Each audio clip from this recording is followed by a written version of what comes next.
I played myself when I watched Guilty Crown. I was going to start the Kamen Rider anime, but said, I'll just wait until there are a few more episodes. I was a fool. Why?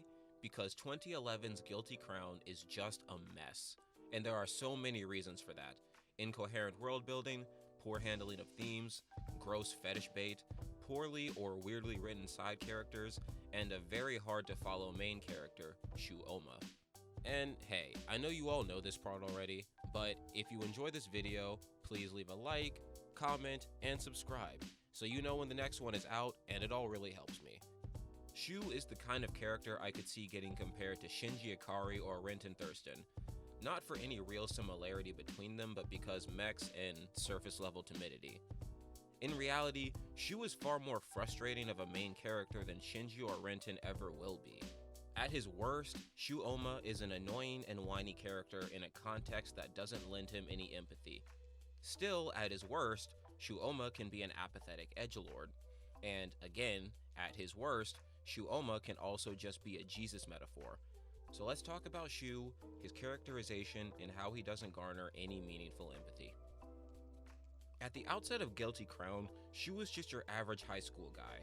You know the type. The trope is a dead horse that's been beaten senseless already at this point. His life has changed when he meets a love interest and gets a power that allows him to pull weapons called voids out of people's souls. The metaphor is obvious. Shu has the ability to literally use people as tools and weapons. At first, he's pretty whiny about not wanting to use this power to help a terrorist organization. I guess I could call funeral parlor revolutionaries, but I can't really pinpoint any one action they took that was for the betterment of the world around them. The organization itself was also a tool for its leader to manipulate and thus never accomplished much past his own personal goals. Anyway, the first half of the show is full of Shu learning to gain confidence and open up to people around him. He tells his friend off and then the two bond further. He's told off for trying to use others as a band-aid for bigger problems, and he grows. He learns to understand people because he's so socially stunted for some reason.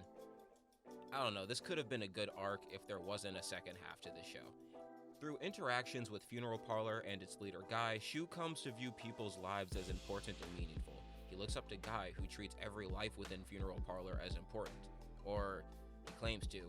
He's the show's main villain, so naturally he acts as a mirror to Shu, and while Shu tries to consider others when using his friends, for the most part, Guy just uses people and discards them.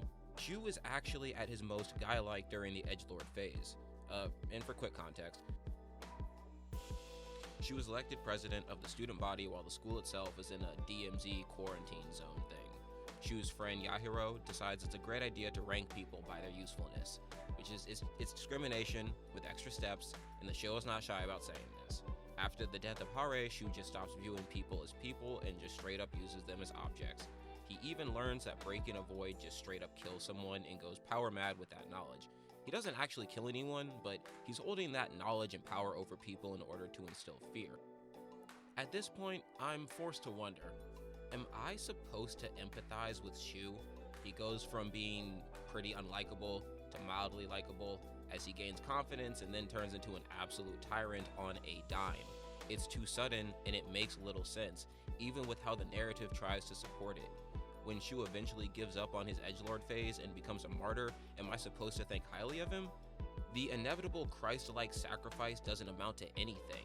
He never really has a comeuppance for being a tyrant because he gets his powers back pretty soon after they're taken away. I'm not sure it would have been better for Shu to remain powerless until the end, but I can't say I feel like this character deserved the ending he got. Everyone else? Sure, why not? But Shu? Why? Everything that happens is on some level Shu's choice. When Inori tells him she was honeypotting him to get him into Funeral Parlor, he has a choice to leave. When Guy offers him a position, he has a choice to decline. He joins, he wusses out, people die. When Hare dies, he has a choice to not be a tyrant and suddenly start ranking people by usefulness. He's not pushed into situations via circumstance.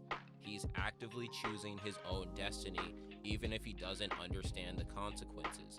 A character like Shinji Ikari garners so much more empathy. He's largely strong-armed into making decisions he doesn't want to.